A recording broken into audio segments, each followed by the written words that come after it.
Another day, another park. Found something really cool in this park.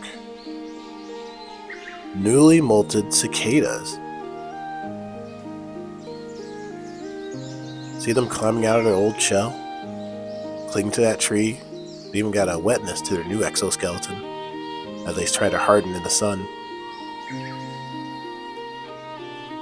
Found about 3 of them on different trees. There's a shell that doesn't have one and a shell that does have one right here. Taking that fresh air. Breathe, breathe.